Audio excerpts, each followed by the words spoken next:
The Chicago Cubs head into 2025 with a lot of holes in their roster. Let's talk about it. And it's blocked! Oh my goodness, the Packers block it, and they're gonna win! Welcome back to Second City Sports Talk. I'm Wyatt Bomar, and let's get into it. Now, heading into the 2025 season, the Chicago Cubs have a lot to accomplish. After another disappointing season in the NL Central where they failed to win the division after, trying to win the division, the Cubs have an uphill battle to climb. Now, the Milwaukee Brewers, despite losing their closer Devin Williams and star shortstop Willy Adames, look, they're not going anywhere anytime soon. You look at the Cincinnati Reds just acquiring Gavin Lux from the Dodgers. That team has talent.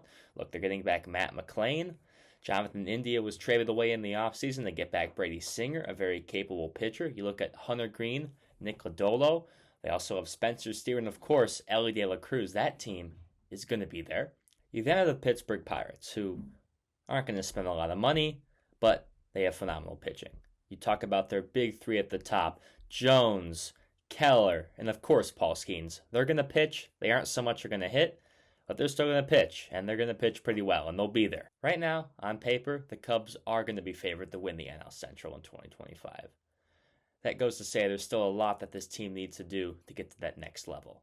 Now, we talked about the Brewers and how, they lost all those players. They're still going to be there at the end of the day, and the Cubs need to get better. They are not, in my opinion, the best team in this division as of today. Now, you look at the Kyle Tucker trade. Yes, that's what this team needed. A superstar bat, something that this team has lacked since really the core of the old days. Now, with Tucker, you say, all right, the offense is getting going. You now have a 5 to 6 WAR player.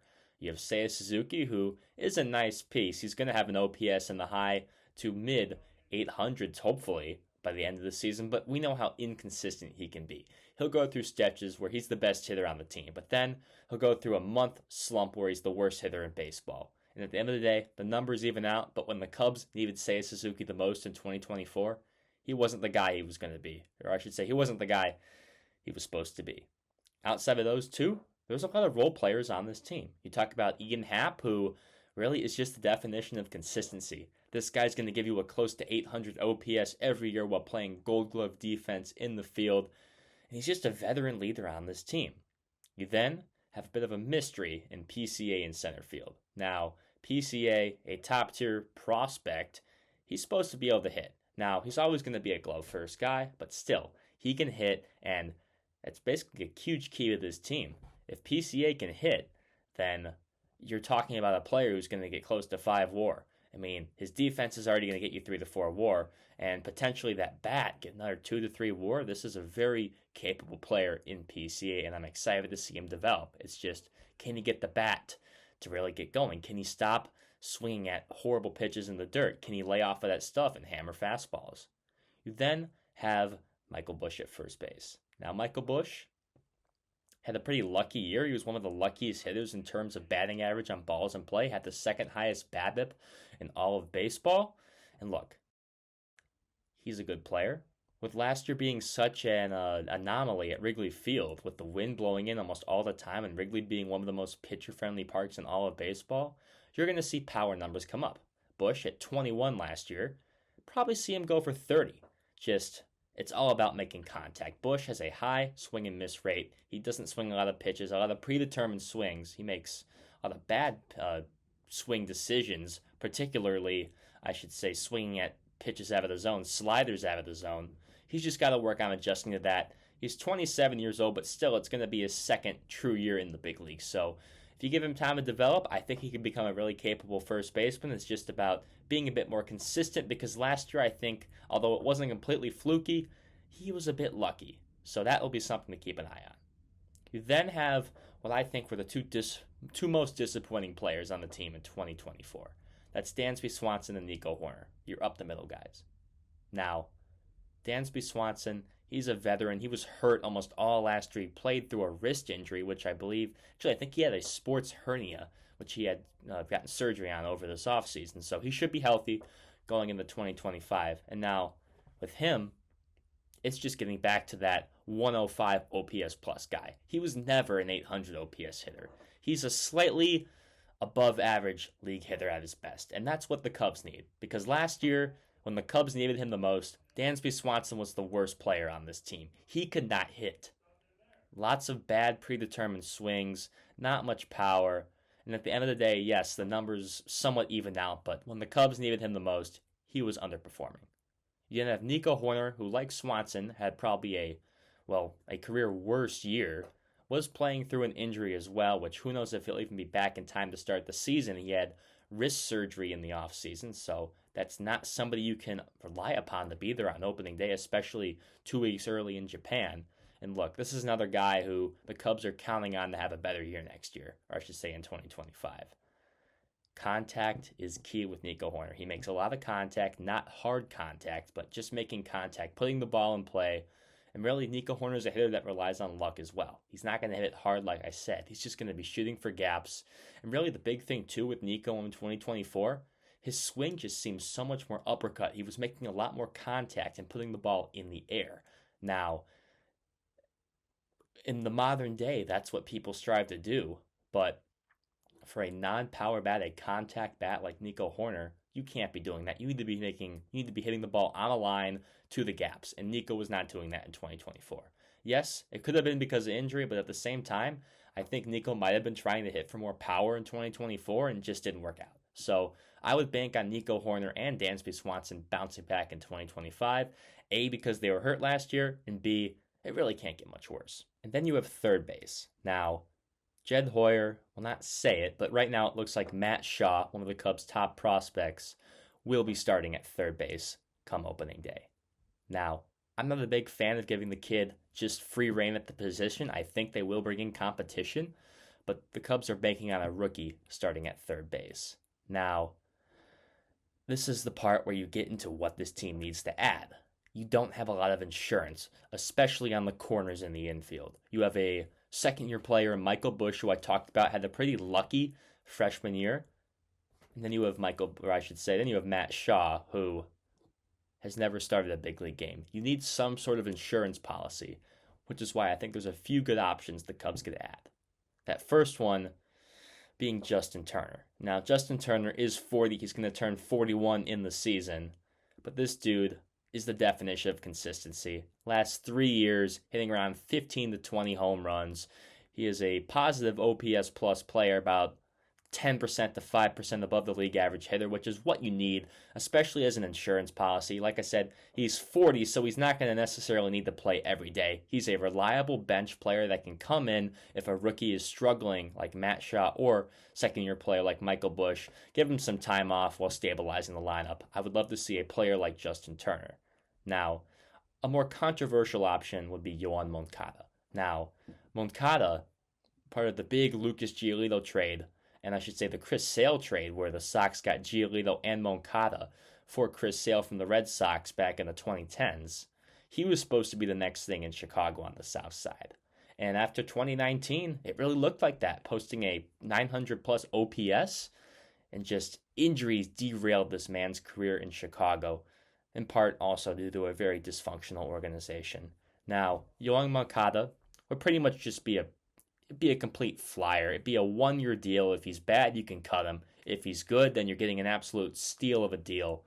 And this was a player that was once supposed to be regarded as one of the next superstars of the game, and things just did not work out on the South Side. So I feel like taking a flyer on a player like Yoan Moncada would be great. He can play the corners. He can play second base. He can pretty much play anywhere in the infield. This dude would be a great flyer, but I would probably go with Justin Turner before Moncada. And then, if you look at the pitching side, look, we all want the Cubs to get Roy Sasaki, and right now, that's probably not what's going to happen. We can keep hoping, and who knows, it could happen. The Cubs have had phenomenal luck in transitioning Japanese players. See Shota Imanaga, see Seiya Suzuki 3 years ago. They would be a great fit. Now, outside of Suzuki, I should say outside of Sasaki, you can throw him off to the side for a second, this team needs another starter.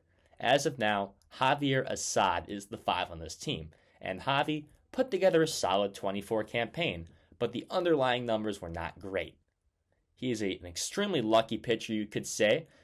Tons of batters get on versus Assad. He has a very high walk rate, very high contact rate, but for whatever reason, teams cannot hit with runners on base when Assad is pitching. It's one of those stats that doesn't make any sense, and really you would just expect those numbers to cave in at some point and regress to the mean. Therefore, I don't think you can rely on a pitcher like Javier Assad. Yes, he would be a great bullpen or swingman, but as a fifth starter in a team that really is already banking on players like Matthew Boyd and Shota Imanaga to perform next year, I don't think you can take that risk. Now, if you look at the available players, the big talk a couple weeks ago was Jesus Luzardo. Now, that didn't come into fruition as there were medical issues. He ended up going to the Phillies, where that's a team that already has a couple studs in the rotation, and they can take a flyer on a guy like Luzardo if he gets hurt or is just bad. It's not going to affect them as much as it would with the Cubs. So, as far as the trade market goes, there's dwindling options. I don't know how much Jed Hoyer is going to want to give up the capital to get a guy like Pablo Lopez or a starter in Seattle. I know it wouldn't take a lot to get a Luis Castillo, but at the same time, I don't know if the Cubs want to pay the $25 million a year he's owed over the next 3 seasons. That's close to $60 million a year. I just don't think with the state of the Cubs right now, they're going to want to spend that money. It shouldn't be that way, but unfortunately it is. Now, you look at the free agent market, and names are starting to fly by. And for me, the big name that's still left is, of course, going to be Jack Flaherty. Now, you go back to 2019, like with Moncada, Flaherty, second coming, his second half in 2019, truly historic. Did not win the National League Cy Young, but still put up a great fight. Cubs cannot hit him. I remember 2019, Anthony Rizzo twisted his ankle really badly. I think it was a sprain or a twist. It was really bad versus the Pirates in 2019. This is the end of the season. It was that series where the Cubs scored, I want to say, around 15 runs per game against the Pirates in 2019. Anyway, Rizzo gets hurt, comes back against the Cardinals in his first at-bat.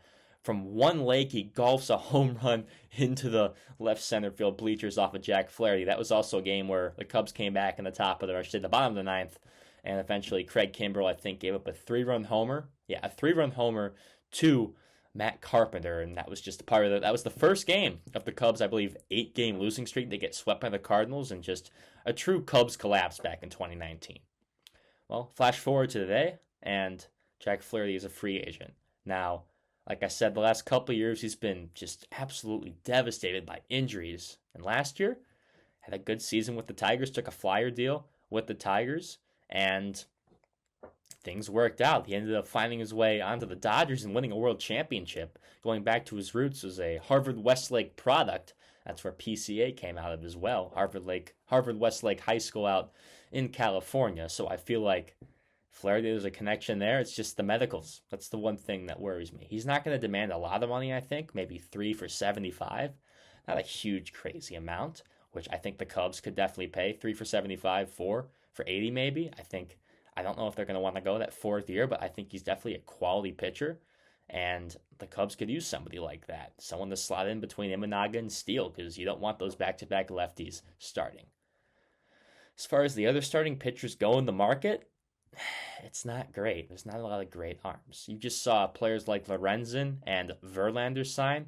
You still have a player like Max Scherzer still in the market. Obviously, Roy Sasaki, but the market's dwindling. So what once looked like the promising trade market for the Cubs has dwindled, and the free agent market has started to dwindle as well. So you really question where the Cubs are going to get this next starter, and they need the starter badly. As far as the bullpen goes, well, this bullpen is not looking great right now. Yes, you added a player like Eli Morgan as well, a lefty coming off of a pretty bad year in Caleb Thibar, who, yes, historically has been good, but last year was not great. He's also 38 years old. Wonder why he wasn't good. This team, in my opinion, still needs at least one more left-handed reliever, a reliable left-handed reliever, and obviously a back-end arm. Now, A.J. Minter is the first left-handed pitcher that comes to mind. There's also guys like Andrew Chafin out there. You need a lefty in this pen, and I think they will still do it. They need a reliable lefty. A.J. Minter was phenomenal with the Braves. I'm surprised they're letting him go. Chafin as well, maybe a reunion right there with the Sheriff. And then, of course, they're missing the big arm in the back of the bullpen. And I think there's a couple good options. The first one being I would say a low waiver on this player, and that's Kyle Finnegan. Finnegan was DFA'd by the Nats at the end of the season. They didn't want to pay him in arbitration. And look, this is a very reliable closer, mid-3 ERA the last couple of years, 20 to 30 saves. He's going to slot right into the back of the bullpen and really help out Craig Counsell. Now, the other name on the older side as well is Kirby Yates. Now, Yates, after having Tommy John surgery, the Braves let him go in 2023, signs with the Rangers in 24 on a one-year prove-it deal, and turns himself back into an all-star pitcher. He makes the all-star game, one of the best closers in the American League, and just dominating fashion with the Rangers. That team didn't go anywhere, but still, Yates, I don't want to say reinvented himself, but really established himself again to get a pretty good payday coming up this offseason. Now, I think the Cubs can get him on a one-year deal, one for $9 million maybe. Not too expensive, but at the same day, Yates has earned that payday. He has earned that paycheck. Now, another option could be David Robertson, a reunion with David Robertson, another Rangers one-year deal from last season, just like Yates. And I think you could get him on a very similar contract to Yates, maybe 1 year for $9 million. And look, these are proven relievers. That's something that the Cubs don't have a lot of. Right now, Porter Hodge is the closer, and I think he would be an intriguing option, but I just don't know if you want to go into the season with Porter Hodge as your closer, especially after what's happened the last 2 years. You go back to the Hector Neris disaster last year, 2023, Adbert Alzolay getting hurt in September. That team had no closer. That bullpen was gassed. And you look at the other arms in this pen. I mean, Julian Merriweather was hurt most of 2024 and was bad when he came back. Tyson Miller, underlying numbers aren't great, but had a 1.70 ERA last year and was phenomenal for the Cubs. That was a good pickup in May by Jed Hoyer. Daniel Palencia is probably not going to make this bullpen, but he's an intriguing option. He throws hard, just can't really command where it's going. Eli Morgan, like I said, does not throw hard, but has a great changeup, great movement on his pitches. He's a good, I wouldn't say a back end reliever, but still a solid piece in the pen. Look, this bullpen's missing pieces, and there's time to get those missing pieces, but at the same time, you got to have a bit of a sense of urgency here. The Cubs will be starting spring training. They'll be reporting down to Mesa in probably about a month from now. They just can't afford to wait. The fans are getting restless, and with Cubs convention coming up in a week, the Cubs got to do something, because right now, this team is not good enough to win the division. There's a lot of competition. This is one of the most competitive divisions in baseball. Yes, there aren't the top tier teams, but at the same time, the Cardinals are probably the worst team, and they haven't lost 100 games in over 100 years. So, right now, this division is wide open. The Cubs should be able to dominate this division, but they choose not to, which is a bit concerning. But anyways, there's a lot that needs to be done. Will they do it? Will they not do it? Who knows?